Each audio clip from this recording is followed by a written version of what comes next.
بولا گیا عشق کی داستان سناؤ، لوگ دنیاوی قصہ سناتے رہے، میں نے داستان کربلا سنا دی۔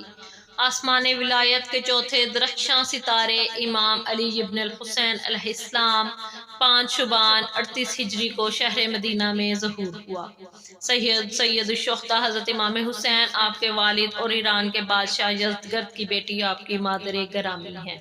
آپ کی ولادت امیر المومنین علی علیہ السلام کی شہادت سے 2 سال پہلے ہوئی۔ تقریباً 23 برس تک اپنے والد بزرگوار کے ساتھ رہے۔ نہج البلاغہ والے مولا علی علیہ السلام کی قسم،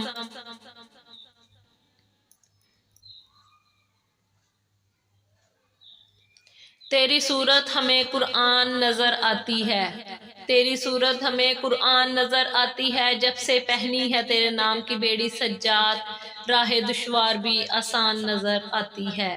پیدا ہوئے سجاد تو سجدوں نے صدا دی، پیدا ہوئے سجاد تو سجدوں نے صدا دی، ایک اور علی آ گیا قرآن بچانے کے لیے۔ امام زین العابدین علیہ السلام انسانیت کی خصوصی صفات اور نفس کے کمالات کا ممکن نمونہ تھے۔ مکارم اخلاق اور ستم رسیدہ فقراء کی دستگیری میں آپ کے مرتبے کا کوئی نہ تھا۔ آپ کے اخلاق و عادات کا تذکرہ ہے۔ آپ سے متعلق افراد میں سے ایک شخص نے لوگوں کے مجمع میں آپ کی شان میں ناروا کلمات کہے اور چلا گیا۔ امام چند لوگوں کے ساتھ اس کے گھر گئے اور فرمایا، تم لوگ ہمارے ساتھ چلو تاکہ ہمارا بھی جواب سن لو۔ راستے میں آپ مندرجہ ذیل آیت پڑھتے آئے اور ان کی تلاوت کرتے آئے۔ آپ نے فرمایا، جو لوگ اپنا غصہ پی کر لوگوں سے درگزر کرتے ہیں اور خدا نیکاروں کو دوست رکھتا ہے۔ جب اس آدمی کے گھر کے دروازے پر پہنچے اور امام نے اس کو آواز دی تو وہ اس گمان میں اپنے کو لڑنے کے لیے تیار کر کے باہر نکلا کہ امام گزشتہ باتوں کا بدلہ لینے آئے ہیں۔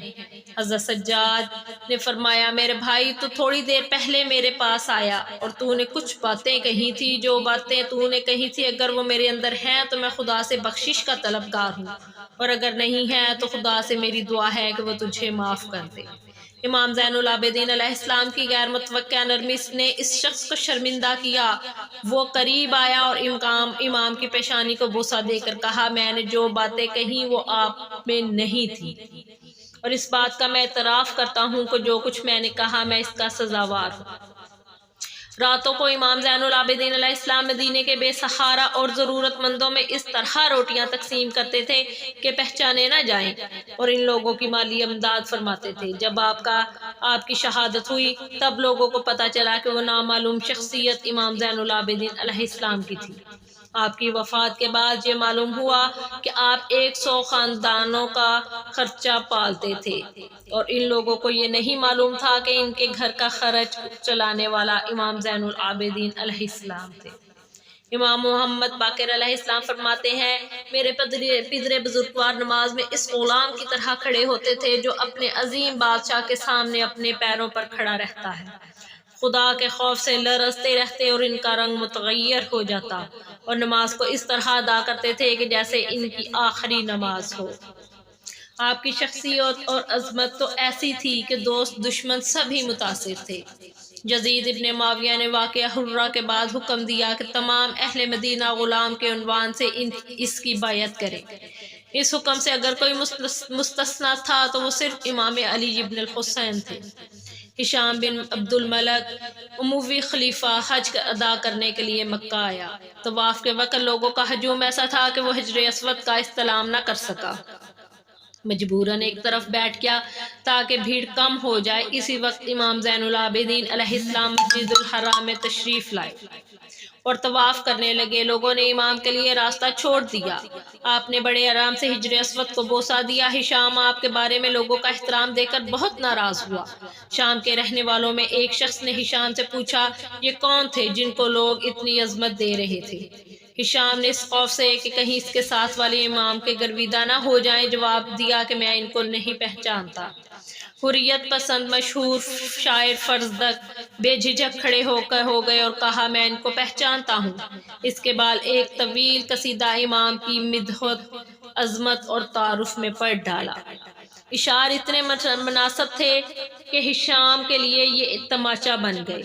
اموی خلیفہ شدت ناراضگی کی بنا پر رد عمل پر آمادہ ہو گیا۔ اس نے حکم دیا کہ فرزدق کو غیرت خانے میں بھیج دیا جائے۔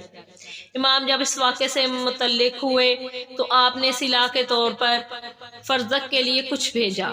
فرزدق نے ان درہموں کو واپس کر دیا اور کہلوا بھیجا کہ میں نے یہ اشعار خدا اور رسول کی خاطر پڑھے ہیں۔ امام نے فرزدق کے خلوص نیت کی تصدیق کی اور دوسری بار پھر وہ درہم فرزدق کو بھیجے اور اس کو قسم دی کہ قبول کر لے۔ فرزدق نے ان کو قبول کر لیا اور مسرور ہو گئے۔ فرزدق نے جو چند اشعار امام زین العابدین علیہ السلام کی ذات کے لیے پڑھے تھے وہ یہ تھے: اے سوال کرنے والے، تو نے مجھ سے جو دو سخا اور بلندی کے مرکز کا پتہ پوچھا ہے تو اس کا روشن جواب میرے پاس ہے۔ وہ ہیں جو مکہ کی سرزمین جس کے ایک نقش قدم کو پہچانتی ہے، خانہ کعبہ حرم خدا اور حرم سے باہر کی زمین پہچانتی ہے۔ یہ اس کے فرزند ہے جو بہترین خلائق ہیں، یہ پرہیزگار، پاکیزہ اور بلند چشم ہیں۔ یہ وہ ہیں کہ پیغمبر گرامی احمد جن کے جد ہیں۔ اگر رکن جان جاتا کہ اس کو بوسہ دینے کے لیے کون آ رہا ہے تو وہ بےتابانہ اپنے آپ کو زمین پر گرا دیتا تاکہ اس کے خاک پاک کو چوم لے۔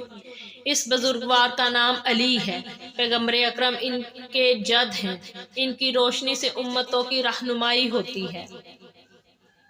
اس میں کوئی شک نہیں کہ اہل بیت امام حسین علیہ السلام کا اسیر ہونا آپ کے مقدس انقلاب کو کامیابی تک پہنچانے میں ایک بڑا مؤثر ثابت ہوا۔ چوتھے امام نے اسیری کے زمانے میں ہرگز تکیہ نہیں کیا اور کمال بردباری اور شہامت کے ساتھ تقریر اور خطبوں میں واقعہ کربلا کو لوگوں کے سامنے بیان فرمایا اور حق و حقیقت کا اظہار کرتے رہے۔ مناسب موقع پر خاندان رسالت کی عظمت کو لوگوں کے کانوں تک پہنچاتے رہے، اپنے پدر بزرگوار کی مظلومیت اور بنی امیہ کے ظلم و ستم اور بے رحمی کو لوگوں کے سامنے واضح کرتے رہے۔ امام زین العابدین باوجود اپنے باپ کی شہادت کے وقت بیمار تھے، باپ، بھائی اور اصحاب کی شہادت پر دل شکستہ اور رنجیدہ بھی تھے، لیکن پھر بھی یہ رنج آلام آپ کے فرائض کی انجام دہی اور خون آلود انقلاب کربلا کے تحفظ میں رکاوٹ نہ بن سکا۔ آپ نے لوگوں کے افکار کو روشن کرنے کے لیے ہر مناسب موقع سے فائدہ اٹھایا۔ شام میں جب ایک ہی رسن میں اہل بیت کے چند دوسرے افراد کے ساتھ امام کو بھی باندھا گیا، اسی حالت میں امام کو شام میں یزید کے دربار میں لے جایا گیا۔ امام نے نہایت شہامت اور دلیری کے ساتھ یزید سے خطاب فرمایا: اے یزید، اگر پیغمبر مجھ کو اس حالت میں رسن بستہ دیکھ لیں تو ان کے بارے میں کیا خیال کرتا ہے؟ امام زین العابدین علیہ السلام کے اس چھوٹے سے جملے نے حاضرین پر اتنا اثر کیا کہ سب رونے لگے۔ امام نے جب یزید سے گفتگو کی تو ایک نشست میں اس نے قتل کی دھمکی دی۔ امام نے اس کے جواب میں فرمایا: اسیری سے آزاد ہونے والے بنی امیہ جیسے کبھی بھی قتل انبیاء و اوصیاء کا حکم نہیں دے سکتے مگر یہ کہ اسلام سے خارج ہو جائے، اور اگر تم ایسا ارادہ رکھتے ہو تو کسی صاحب اطمینان شخص کو میرے پاس بھیجو تاکہ میں اس سے وصیت کر دوں اور اپنے اہل حرم کو ان کے سپرد کر دوں۔ ایک دن شام کی جامع مسجد میں یزید نے ایک اہم نشست کا انتظام کیا اور خطیب سے کہا منبر پر جا کر امام زین العابدین علیہ السلام کے سامنے امیر المومنین علیہ السلام اور امام حسین علیہ السلام کو برا بھلا کہے۔ اس کرایا کہ خطیب نے ایسا ہی کیا۔ امام سجاد علیہ السلام نے بلند آواز سے فرمایا: وائے ہو تم پر اے خطیب، تو نے خالق کی ناراضگی کے بدلے مخلوق یزید کی خوشنودی خریدی اور اس طرح تم دوزخ میں اپنا ٹھکانہ بنا رہے ہو۔ پھر یزید کی طرف مخاطب ہوئے اور فرمایا: تو مجھے بھی اس لکڑی پر جانے دے اور ایسی بات کہنے دے جس سے میں خدا کو خوش کر سکوں اور وہ حاضرین کے لیے اجر و ثواب کا باعث بنے۔ یزید نے پہلے تو اجازت نہ دی، لیکن لوگوں کے اصرار کے جواب میں بولا: اگر یہ منبر پر جائیں گے تو مجھ کو اور خاندان ابو سفیان کو ذلیل کیے بغیر منبر سے نیچے نہ اتریں گے۔ لوگوں نے کہا: یہ کیا کر سکتے ہیں؟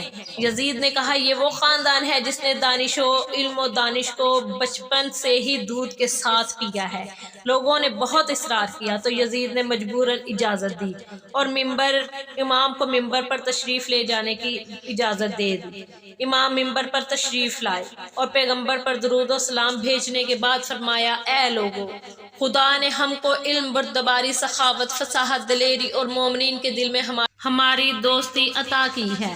پیغمبر ہم سے ہیں، اس امت کی تصدیق حضرت امیر المومنین علی علیہ السلام ہم میں سے ہیں، جعفر طیار ہم میں سے ہیں، حمزہ سید الشہداء ہم میں سے ہیں، امام حسن اور امام حسین پیغمبر کے دونوں نواسے ہم میں سے ہیں، میں فرزند مکہ و منا ہوں، فرزند زمزم و صفا ہوں، میں اس کا بیٹا ہوں جس نے حجر اسود کو ابا میں رکھ کر اٹھایا، میں اس بہترین خلائق شخص کا بیٹا ہوں جس نے احرام باندھا، طوائف و وسعی کی، حج بجا لایا، میں خدیجۃ الکبریٰ کا بیٹا ہوں، میں فاطمہ زہرا کا بیٹا ہوں، میں اس کا بیٹا ہوں جو اپنے خون میں غوطہ زن ہوا، میں اس حسین کا بیٹا ہوں جس کو کربلا میں قتل کر ڈالا۔